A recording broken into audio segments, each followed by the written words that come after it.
N'attends rien des autres. N'attends absolument rien des autres. Attends toujours quelque chose de toi-même. Parce que tu sais, tu seras très très déçu lorsque tu vas vouloir faire des choses pour les gens et penser un seul instant que en le faisant pour les gens vont te venir en aide lorsque tu auras besoin d'eux. Non, c'est une illusion de penser ça. Lorsque tu fais quelque chose, fais-le pour toi-même. Fais-le pour te faire plaisir toi-même. Fais-le pour ta paix intérieure. Demande-toi simplement, quand je fais cette chose-là, ce que je suis en train de faire pour cette personne, ou pour cette organisation, ou pour mon entreprise, ou pour je sais pas quoi, est-ce que je suis en paix avec moi-même en le faisant? Est-ce que je suis content de le faire? Est-ce que je le fais naturellement ou bien je force? Si tu forces au point de vouloir faire plaisir à quelqu'un, faut arrêter parce qu'au final, tu ne seras jamais à l'aise, ne seras jamais au top avec ta personne. Et quand tu n'es pas au top avec ta personne, tu n'as aucune valeur. Tu te déprécies en fait. Tu n'es pas, tu n'es pas content de toi. Et quand tu n'es pas content de toi, tu installes des maladies que la médecine ne peut pas soigner. Parce que ces maladies sont émotionnelles. Ces maladies émotionnelles qui, au final, vont entraîner des choses physiques. Et on va chercher par tous les examens possibles. On va dire non, on ne trouve pas la maladie, justement parce que ça a été conçu émotionnellement. J'ai vu une étude une fois qui parlait du fait que on n'avait que à peine 30% des maladies qui pourraient être traitées par la médecine. Et tout le reste, 70% et plus, c'était d'ordre émotionnel et ça ne pourrait pas être traité par la médecine. Quand j'ai vu ça, j'étais bluffé. Donc, je me suis dit, attends, donc tous ces spécialistes dans le monde entier de la médecine et tout, toutes ces années d'études en médecine, on ne peut que traiter 30% des maladies dans le monde. Et ça, c'est justement parce que l'être humain a une limite. Et c'est très bien de savoir qu'on a une limite.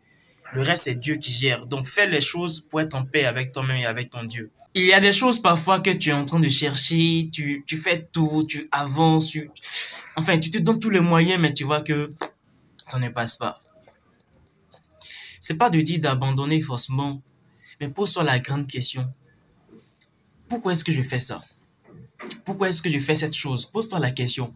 Pourquoi est-ce que je suis en train de faire toutes ces choses-là, toutes ces démarches? C'est pour moi-même? C'est pour me faire plaisir moi-même? Ou bien c'est pour plaire aux autres? Ou bien c'est pour plaire à mon patron? C'est pour plaire à ma tante? C'est pour plaire à mon tonton? C'est pour plaire à mon papa, à ma maman? Est-ce que je le fais pour moi-même?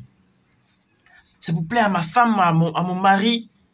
Est-ce que je le fais pour moi-même? Est-ce que je le fais pour me faire plaisir moi-même? Après, on va te dire non, tu es narcissique. Non. Dès l'instant où tu fais quelque chose pour te faire plaisir toi-même, ça va forcément plaire aux autres. J'ai bien envie que tu te poses trois questions. Trois questions, quatre même, fondamentales. La première question, c'est est-ce que tu es heureux? Est-ce que tu vis le bonheur? Si la question est non, ça veut dire simplement que tu n'as pas encore compris ce qu'est-ce que le bonheur. Parce que tu penses que le bonheur se trouve dans les choses que tu vas avoir, dans le matériel, dans le physique. Non, le bonheur, c'est interne. C'est quelque chose qui est à l'intérieur de toi.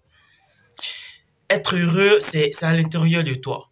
C'est vrai que obtenir des choses va te faire plaisir, va te mettre dans une certaine allégresse. Oui, c'est clair, ça, je n'en disconviens pas.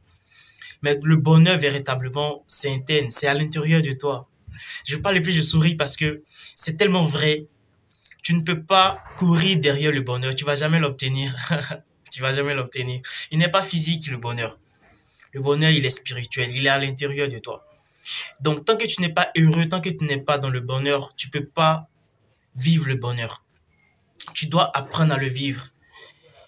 Malgré les choses que tu as. C'est vrai que tu regardes les choses autour de toi, c'est difficile, c'est compliqué, mais tu es heureux, tu es joyeux, tu es content. Parce que le bonheur, tu l'entretiens à l'intérieur de toi.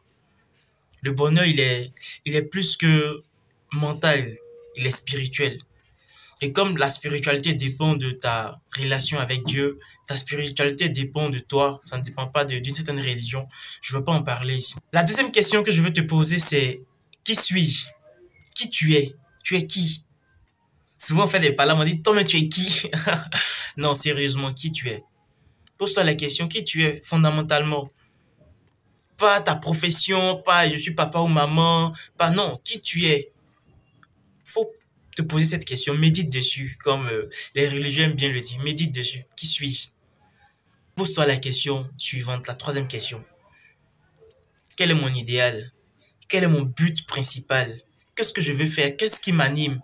Qu'est-ce qui me donne de la joie à faire? Lorsque je fais la chose, qu'est-ce que je fais? Puis, je vois pas le temps passer. Je suis content de le faire. Qu'est-ce qui m'anime? Si j'avais une baguette magique en main, qu'est-ce que je serais prêt à transformer pour que je sois à l'aise? Est-ce que c'est le boulot que tu fais? Est-ce que c'est l'entreprise que tu as? Est-ce que c'est les études que tu fais? Est-ce que c'est la relation dans laquelle tu te trouves? C'est au-delà de tout ça. Donc pose-toi la question, quel est mon idéal? Qu'est-ce qui m'anime? On ne devient pas sage en lisant des livres de sagesse. On n'est pas moine en portant des habits de moine. Il faut se poser les bonnes questions. Il faut rentrer en soi-même et se poser les bonnes questions pour connaître ce qu'on est véritablement. Ça parce que tu as porté aujourd'hui tel habit ou tel truc que tu es ceci ou tu es cela. Qui tu es? Est-ce que tu suis le bonheur? Tu poursuis le bonheur? Et qu'est-ce que tu as envie d'être? Quel est ton idéal?